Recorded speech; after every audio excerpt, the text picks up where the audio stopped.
We'll start with the comments from Andrew Berry. Do we have a quote graphic here, or what do we have there, Anthony? About shopping him around? Yeah, or not shopping him around. Just start. Go ahead. Okay. Anyway, Andrew Berry in the press conference yesterday made the comment that they weren't really shopping him around. They were only talking with the Rams. I got to say, guys, like, Andrew Berry's really pushing hard on this. Like, we weren't looking to trade Myles Garrett, and, you know, it was just such a good offer. Does anybody care? Do you care whether he was looking to trade him or not? They traded him. We'll evaluate it as time goes by. But this idea that Andrew Berry's trying to make it seem like, oh, we didn't really want to trade him, but we, you know, like, he's trying to say face to the fans or something. It's like stupid. I don't know what he's doing. When I heard Andrew Berry say it, he was basically asked. Jimmy Watkins of Cleveland.com asked him, "Hey, was it an auction? Was he on the trade block, or was it just LA?" And he said, "You know, LA called. That was the offer we pursued. We didn't really talk to anyone else." I went back to the Nico Harrison, Luka Doncic, Anthony Davis trade, and when he said, "We didn't talk to anyone else. We did not make Luka Doncic available to anyone else.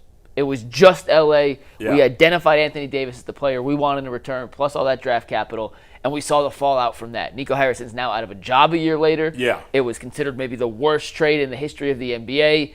Every commenter, media member, fan said, "How did you not put Luka on the open market? You could have got 1 million first-round picks." Yeah. This is different, though. I actually don't have necessarily an issue of Andrew Berry not putting Myles Garrett out into the open because, A, Myles had a no-trade clause. Luka did not, so that changed the complete dynamic. You could have got a better package making this up from the Arizona Cardinals. And Myles could have said, "I'm not going to Arizona. What are you doing?" So he had to come to Myles first to say, "Hey, would LA be a destination you would consider going?" He said yes. Then you start negotiating. And when we look at the return package, sure, they could have gotten an extra first-round pick, but you wouldn't have gotten a guy like Jared Verse. And we talked about this yesterday. I'd rather have Jared Verse at 25 years old, a two-time Pro Bowler with 3 more years of control on his rookie contract with the ability to franchise tag him, making it 5 or 6 years of rookie control. Then 4 or 5. 4 or 5. Yeah. Then an extra first-round pick in 2028 or 2029. Yeah. Because we know this guy. We know Jared Verse is a really good football player. The draft pick is an unknown. So, no, I don't really have an issue with listen, Andrew Berry not shopping him around more considering the circumstances that came with Myles Garrett's situation. Yeah. Well, I mean, he's running a business here, too. It's people act like there's supposed to be this loyalty or something. Right. There's not. I mean, his job is to be cutthroat and to try to put together the best possible team he can. And you should always answer the phone if somebody calls. Of course. You should never be like, no, he's off. Everything's on the table, unless you got Tom Brady as quarterback, something like that. Right. So I have no problem with them, shopping him, doing all that. Also, to your point about the Jared Verse thing, dude, I would much rather have Jared Verse than an unknown first-round pick. I know. This guy's already a proven first-round pick. There's people complaining about that, which seems so stupid. No, to me, that's arguably the best part of the trade. Yeah. Outside 100%. of, what I mean? Because you got a guy that he doesn't fill his spot, but he fills a void because you still need a pass rusher. Yeah. And so this guy comes in as a really good, very talented player who I think can, he hasn't reached the ceiling. We don't know how good this guy could be. Right? Not even close. Somebody sent me a tweet where it said that he had I don't know if this is before the trade or after the trade, that he had the 9th or 10th best odds to win Defensive Player of the Year. Yeah. It was the 7th best, and I'm not sure if that was prior or I don't know. close. But anyway, I kind of scoffed at you saying he was a top 12 pass rusher. Maybe he is. I don't know. I mean, listen, debating who's 8 versus 16 is stupid. How do you prove that at that position? It's really silly. The point is the guy's a good player. Whether he's the 8th best pass rusher or the 17th best pass rusher is irrelevant. He's good. He's very good. He might end up being a real great player. He's almost no chance of ever being as good as Myles Garrett, but that's no insult because Myles Garrett's one of the greatest players in the history of the game. Yeah, I mean, it's like saying, he might be as good as Reggie White or whatever. Right. It's just we haven't had a player like those guys. Yeah. I mean, it's a Hall of Famer, all-time great, maybe the best pass rusher we've ever seen in Myles Garrett. Yeah. So, to even have that comparison is just unfair. Here's the thing, though. Andrew Berry's full of crap. Okay? For sure. The idea that he was just negotiating, Yeah. maybe the Rams were the only team he went down the road with. Yeah, 100%. That I'll buy. But the idea that he wouldn't even listen to another team is nonsense. Well, there were other reports that came out that said Philadelphia called and he asked the same question he asked to the Rams. Hey, the conversation starts at Jared Verse. Okay. He asked for Jalen Carter. Yeah, fine. From Philly, and Philly said, all right, okay, we're off the table. Yeah, he's totally full of it. Yeah. And guys, and it's okay. I've said for years, you cannot listen to what what these guys say. You have to read between the lines in a lot of cases. And when it comes to trades and free agency and the draft, you can't believe anything they say. No. Because it's a negative for that to tell the truth. It makes no sense that you wouldn't listen to other offers. Because why would you just negotiate with one team? That's stupid. Now, the comparison to the Mavs, that trade was terrible. So obviously it was really stupid. In the end, the Browns made a good trade. So if it, by some chance they did only negotiate with the Rams, okay, it worked out. But I don't believe that. That would be stupid to do that because you never know what somebody else is going to offer. The difference, though, is the no trade clause. And Myles could have said if a better package came along.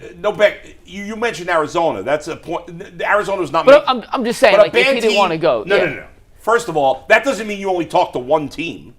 I didn't say it should only talk to one team. There would have been 10 teams he would have gone to at least. No, my point is if they put Luka Doncic on the open market, right. A team, and I'm going to just make it, the Brooklyn Nets, for example, have 3,800 first-round picks over the next 10 years that they could have put together, and you could have looked at the Anthony Davis plus the first pick, which turned into Cooper Flagg, by the way. That pick turned, so it ended up, they got bailed out by a lot of guys, but they could have put together this package that very few teams could have matched. Right. And Luka had no way to stop that deal from happening. Yeah, but if it happened in the NFL, which is a whole different sport, it's not fair to compare. I get it. No, that's what I'm saying. Myles had the no trade clause. It's not apples to apples. Right. It's just the same mindset of we talked to one team, and then Barry, which once again I don't believe him. Yeah. He said this was the deal we went down. This was the only path we were going down. The difference is Myles could have rejected another offer. Right. Luka could not have rejected. I hear you, but there was still in the end probably almost as many teams that could have made a good offer for Myles Garrett as there were for Luka Doncic. Probably more for Doncic, but still multiple teams that could have made an offer. He clearly listened. He had a price. His price was very high, and the Rams were the only one willing to go down the road with him, and that's fine. Yeah, I'm not saying it's a bad deal. I like the trade for the Rams. I know you do. It's a great deal. You initially started this by saying, well, it makes sense that he only talked to one team. No, it never makes sense to only talk to one team. Because Myles Garrett would have been willing to go to the Eagles.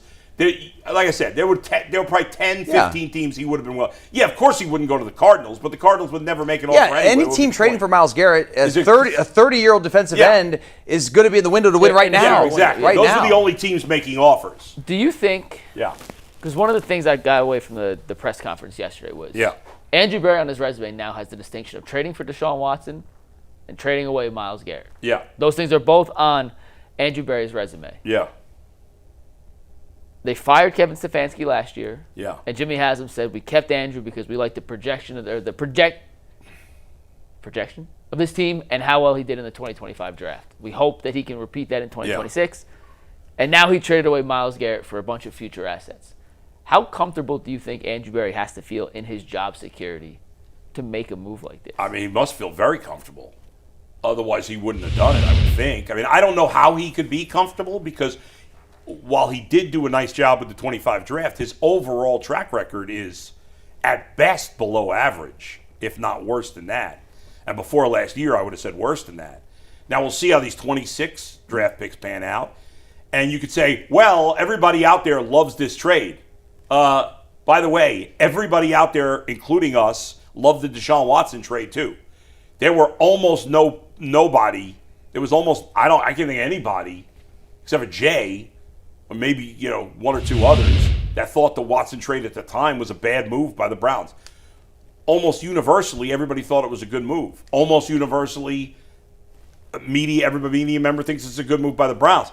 On paper, it is, but if the Browns don't use those picks well, then it's going to be I mean, you still got Jared Verse, a good player, but if it turns into Jared Verse and a bunch of draft picks that don't pan out, it's a terrible trade. It's the hope here, guys, is it's going to turn into Jared Verse and the franchise quarterback. Yes, but if it doesn't, let's say this backfires, and let's say Jared Verse, he's good, he's very good, But the rest of the picks don't lead to a quarterback, don't lead to, either just average guys or worse.